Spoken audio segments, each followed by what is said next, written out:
आज हम इस वीडियो के क्रम में आप लोगों को बताने की कोशिश करेंगे डिटॉक्स।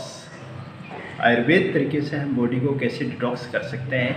आजकल बहुत ज़्यादा ट्रेंड में चल रहा है कि बॉडी को डिटॉक्स कैसे करना है, यहाँ तक कि लीवर को कैसे डिटॉक्स करना है, किडनी को कैसे डिटॉक्स करना है। इसके लिए हमको बोला जाता है कि आप जूस पियो, आप स्मूदी लो, आप कोई भी आयुर्वेदिक कंटेंट लो, या फिर बहुत सारे मार्केट में हर्बल्स के नाम से या आयुर्वेदिक ड्रग के नाम से हमको तरह तरह की मेडिसिन हमको मिल जाती हैं जो डिटॉक्सिफिकेशंस के लिए हमें यूज में करने के लिए बोला जाता है।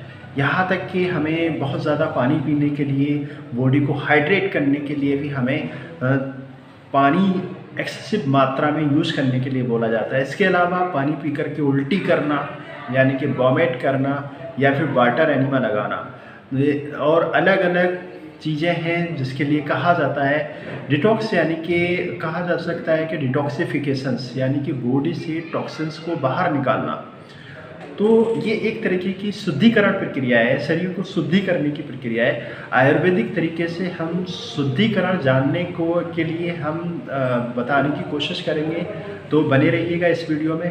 क्या आपने कभी सोचा है कि शरीर को डिटॉक्स करने की आवश्यकता क्यों पड़ी? तो इसी वीडियो के क्रम में हम सब डिटेल से बताने की कोशिश करेंगे। इसमें सबसे पहली क्रिया ये है कि शरीर को टॉक्सिन्स में जमा ही नहीं होने देना है। पर होता क्या है मोस्टली कि पहले शरीर में टॉक्सिन्स जमा हो जाते हैं और फिर उसके बाद उसको दूर करने के लिए क्रिया प्रतिक्रिया अपनाई जाती हैं, चिकित्सीय जो है संसाधन यूज़ में लाए जाते हैं। तो ये बेस्ट तरीका नहीं है। इसके लिए कहा गया है कि आयुर्वेदिक के जो प्रायोजन है और जो पहला ही प्रायोजन है इसमें जो बोला गया है कि स्वास्थ्य से स्वास्थ्य रक्षणम आतुरस्य विकार प्रशमन, यानी कि पहले स्वस्थ व्यक्ति की स्वास्थ्य की रक्षा करनी है और उसके बाद में जो है आतुरस्य यानी कि कोई बीमार है तो उसका ट्रीटमेंट लेना है, प्रॉपर वे में ट्रीटमेंट लेना है। तो इसके लिए हम बहुत सारी चीज़ें रेस्पॉन्सिबल हैं, जैसे कि लाइफ स्टाइल रिलेटेड जो डिसऑर्डर्स हैं सच एज बीपी है, शुगर है, थायराइड है, और भी जो स्ट्रेस आदि आदि जो हमें देखने को मिल रहे हैं आज की डेट में। तो ये सब कहीं ना कहीं हम कह सकते हैं कि हमारे जो है गलत व्यवहार यानी कि हमारा जो लाइफ स्टाइल है, हमारा जो बिहेवियर है, हमारा जो फूड हैबिट है वो कहीं ना कहीं थोड़ा सा चेंज हुआ है, जिसकी वजह से हमें ये सारे डिसऑर्डर्स देखने को मिलते हैं। तो सबसे पहले आयुर्वेदिक में जो बताया गया है वो दिनचर्या बताया गया है कि यानी कि हमको सुबह उठ करके हमें किन किन सब चीज़ों का ध्यान रखना है। तो इसमें सबसे पहले हमारे पास टाइमिंग का जो है बहुत बड़ा महत्व बताया गया है आयुर्वेद में कि ऐसे लोगों को जो छोटे छोटे प्रोसीजर हम अपनी डेली रूटीन में ला कर के अपनी जो दिनचर्या, अपनी जो डेली रूटीन है उसको हम प्रॉपर वे में हम कैसे लेके आएँ।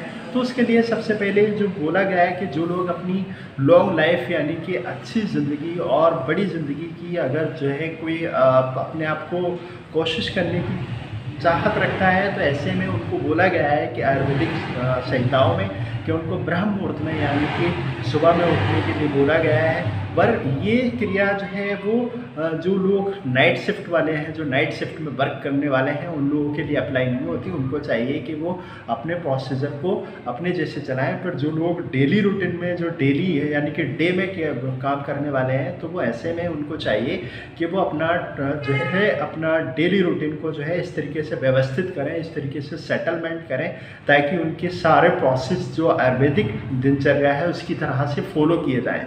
तो उसके लिए हम कर सकते हैं। कुछ लोग कहते हैं कि आयुर्वेदिक दिनचर्या को, आयुर्वेदिक डेली रूटीन को हम पूरे प्रॉपर वे में फॉलो नहीं करते, तो हम बताना चाहेंगे कि वो छोटे छोटे स्टेप को अपने कर सकते हैं, जैसे कि सुबह जल्दी उठना और शाम को जल्दी सो जाना। अगर कोई बंदा बिना वजह से अगर अपने जो है रात को सोने का, लेट सोने का कर रहा है, तो उससे वात और पित्त का दोष का जो है प्रकोप होगा। तो हमें चाहिए, शरीर में रुक्षता आएगी।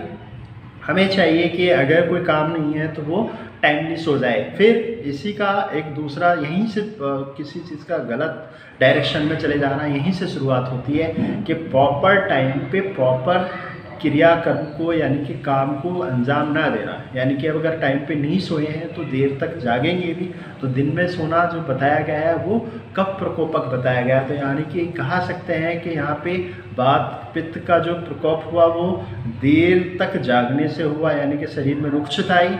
और जो कफ का जो है प्रकोप हुआ वो दिन में जागरण करने से हमारा कफ का प्रकोप हुआ। यानी कि जब दोषों का प्रकोप अवस्था में आएगा, यानी कि दोष विषम्य अवस्था में रहेंगे, तो धातु भी विषम्य अवस्था में डेफिनेटली हमें देखने को मिलेंगी। यही उत्तरोत्तर क्रम है। जब हमारी धातुएं विकृत अवस्था में होंगी तो हमारी रोग की जो उत्पत्ति है वो यहीं से होती है।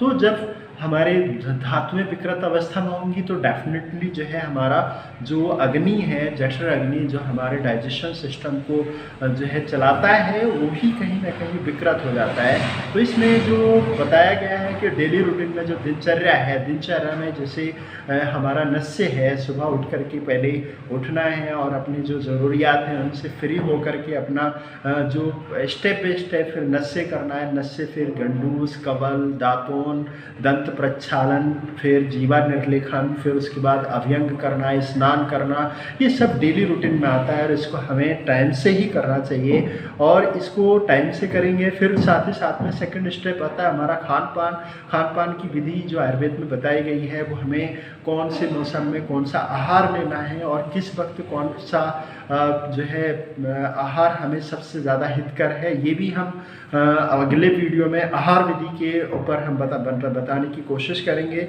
फिर साथ ही साथ में बदलते मौसम में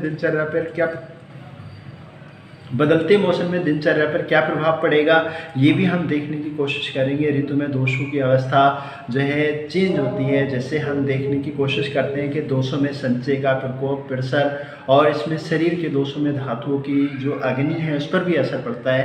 आयुर्वेद में जो चिकित्सा है वो जो है बताई गई है कि जो इनको अगर कोई शरीर में दोष कुछ ज़्यादा ही हो गए हैं तो उसमें दो तरीके से, यानी कि अगर छोटे मोटे दोष हैं तो उसमें जो चिकित्सा का जो प्रावधान किया गया है उसमें बोला गया है कि जो शमन चिकित्सा है और दूसरा संशोधन चिकित्सा है। तो कायदे में जो शमन चिकित्सा है वो हमारा जो बेसिकली छोटे मोटे जो लक्षण दिखाई देते हैं उनको शमन करने के लिए हमें जो है शमन चिकित्सा जो है उपयोग में लानी चाहिए। उसके लिए बहुत सारे मेडिसिनल जो है हमारे मार्केट में अवेलेबल हैं, आयुर्वेदिक जो है अवेलेबल हैं।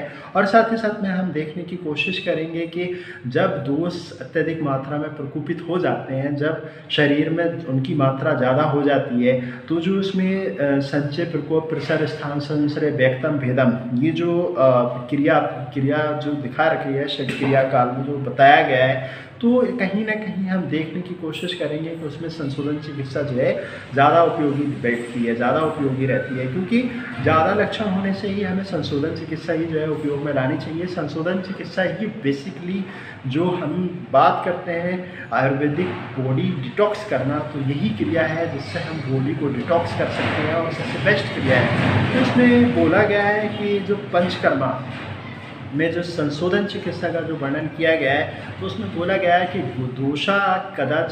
दोषा कदाचित कुप्यंती जिता लंघन पाचने जिता संशोधने ना तेषां पुनर्भवा, यानी कि जो संशोधन चिकित्सा है वो श्रेष्ठ चिकित्सा बताई गई है। और इसमें बताया गया है कि इसकी होने के बाद, इसको क्रिया को अपनाने के बाद जो दोष हैं वो प्रॉपर वे में बाहर हो जाते हैं। जो हमारी शरीर की शुद्धि है वो प्रॉपर वे में और प्रॉपर तरीके से जो है हो जाती है। जो हज़ारों साल पहले जो हमारे जो आयुर्वेद ग्रंथ हैं उसमें इसी तरीके से जो है हमारे बॉडी को जो है डिटॉक्स किया जाता था। तो हमें चाहिए कि हमें उन्हीं चीज़ों को फॉलो कर करके हमें अपनी बॉडी को डिटॉक्स करने के लिए जो क्रिया प्रतिक्रिया बताई गई हैं उनको ही फॉलो करना चाहिए। फिर हम बात करेंगे पंचकर्म जो शोधन चिकित्सा है उसमें क्या स्वस्थ व्यक्ति भी अपना जो है संशोधन अपना जो बॉडी डिटॉक्स करा सकता है। तो ऐसे में हमें चाहिए कि स्पेसिफिक जो है एक ऋतु में जो है हमें जो पंचकर्मा में जो बमन, विरेचन, बस्ती, नस्य, रक्त मोक्षण, जो ये 5 क्रियाएं बताई गई हैं, जो संशोधन चिकित्सा में जो इंक्लूड किया गया है, तो उसमें एक स्पेसिफिक जो है ऋतु के हिसाब से और जो है बंदे की प्रकृति के हिसाब से, जो मरीज है उसकी प्रकृति के हिसाब से, उसके दोषों की अवस्था के अनुसार हम जो है इन क्रियाओं को, प्रतिक्रियाओं को अपना सकते हैं। तो हमें बमन क्रिया की अगर हम बात करें तो बमन क्रिया जो है हम जो है वो खासकर कफ दोष जो व्याधियाँ रहती हैं उनमें हमें करना चाहिए। स्वस्थ व्यक्ति को जो है हमें बसंत ऋतु में जो है कफ जो है प्रकोप होता है, तो ऐसे में स्वस्थ व्यक्ति को जो है वो बसंत ऋतु में जो है बमन क्रिया हमें अपनानी चाहिए। विरेचन क्रिया हम कब कर सकते हैं? विरेचन जो है पित्त दोष प्रधान जन्य जो व्याधियाँ रहती हैं उनमें हम कर सकते हैं, और इसमें जो शरद ऋतु में जो है स्वस्थ व्यक्ति अपना विरेचन करा सकता है। फिर बस्ती की बात करें, बस्ती को श्रेष्ठ चिकित्सा के रूप में माना गया है, जिसमें प्रधान व्याधि जो रहता है, बात प्रधान व्याधियों में जो है हम स्वस्थ व्यक्तियों को जो है वर्षा ऋतु में हम जो है बस्ती देने का विधान बताया गया है। तो ऐसे में जो बात दोष हैं, बात दोष को शमन करने के लिए हमें बस्ती क्रिया जो कि हमें एनल रूट से दी जाती है वो हम क्रिया अपना सकते हैं। फिर बात करते हैं जो है नशे की। नशे हम किसी भी ऋतु में दे सकते हैं। नशे में जो मर्श है, प्रतिमर्श है, इनमें जो प्रतिमर्श नशे है वो हमेशा दे सकते हैं। जो मर्श नशे है उसको हम एक स्पेसिफिक डिजीज और स्पेसिफिक ऋतु और स्पेसिफिक डिजीज़ के हिसाब से हम जो है मर्श नशे दे सकते हैं, और प्रतिमर्श नशे जो है हमसे एक स्वस्थ व्यक्ति में भी हमें कभी भी अप्लाई कर सकते हैं। फिर हम बात करते हैं कि पंचकर्म करने से पहले पूर्व कर्म, यानी कि पहले के जो कर्म रहते हैं उनको भी हमें फॉलो करना चाहिए। कुछ लोग सोचते हैं पूर्व कर्म करना जैसे स्नेहन स्वेदन करना, इसी को हमें जो है अपनी शुद्धि मान लेते हैं, तो दैट इज़ नॉट प्रॉपर संशोधन कर्म। ये पूर्व कर्म है, इसको हमें पहले अपनाना चाहिए ताकि जो दोष हैं वो अपने जो है अगर संपूर्ण शरीर में भी अगर व्याप्त हैं तो उनको एक स्थान पर इकट्ठा करने का एक पूर्व रूप जो है क्रिया अपनाई जाती है। तो उसमें स्नेहन स्वेदन सबसे बेस्ट पूर्व रूप में माना गया है। स्नेहन में हम अभियान कर सकते हैं, और जो है साथ ही साथ में किसी भी घी वगैरह या इन सब चीज़ों को जो है हम यूज भी कर सकते हैं। फिर स्वेदन की बात करते हैं। स्वेदन हम स्टीम वगैरह ये सब कुछ दे करके, या फिर जो स्वेदन के जो टाइप बताए गए हैं, सैग्नि स्वेदन, निराग्नि स्वेदन, ये जो है बंदे की प्रकृति, विकृति, सत्व आदि आदि जो है को देख करके हम अप्लाई में ला सकते हैं।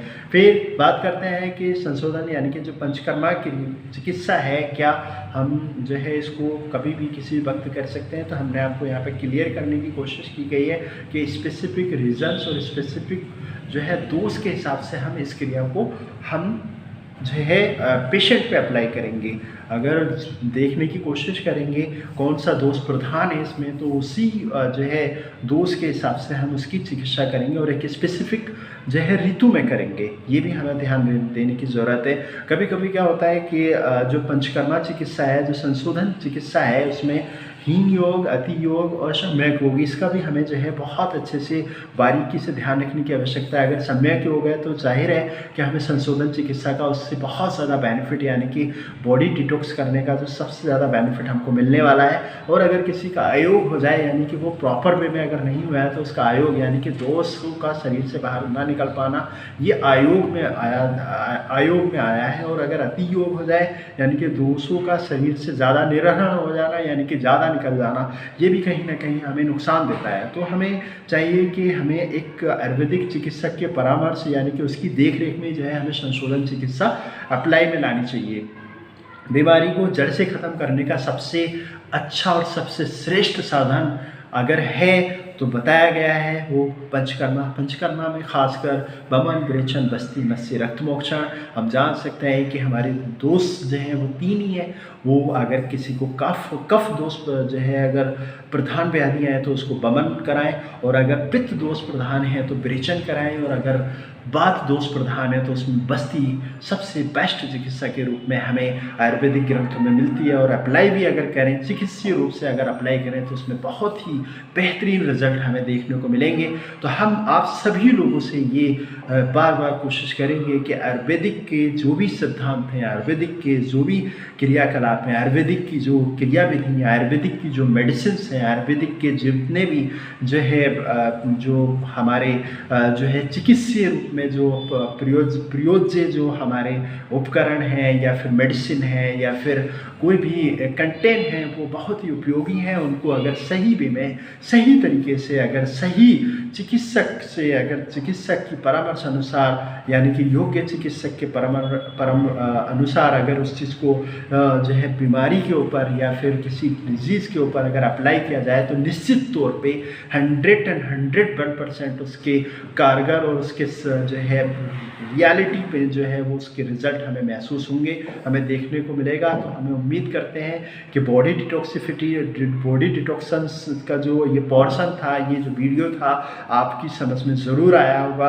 और हम चाहते हैं कि आप लोग अपने दोषों के हिसाब से, अपनी प्रकृति के हिसाब से अपने नज़दीकी आयुर्वेदिक डॉक्टर के पास जा कर के अपनी प्रकृति का आकलन करा करके, अपने दोषों की स्थिति जान करके, अपने बल का अनुमान लगा करके, अपने सत्व का अनुमान लगा करके आप जाइए और अपने आयुर्वेदिक चिकित्सक से अपना सलाह मशवरा लीजिएगा। और ताकि आप आपको एक बेस्ट चिकित्सा के रूप में, एक बेहतरीन चिकित्सा का एक जो है कह सकते हैं कि सम्यक जो है चिकित्सा के रूप में आप अपने आप को प्रेजेंट कर सकें, अपने आप में सम्यक चिकित्सा जो है अपने आप में प्राप्त कर सकें। तो उम्मीद करते हैं कि आपको इस वीडियो में सभी कुछ समझ में आया होगा। अगर लगता है कहीं कोई पोर्शन या कोई आपका कोई सवाल है तो हमसे ज़रूर हमारे कमेंट्स में लिखिएगा। हम उम्मीद करते हैं कि नेक्स्ट वीडियो में हम उसका ज़रूर डिस्कशन करेंगे। Thank you so much watching this video. All the best.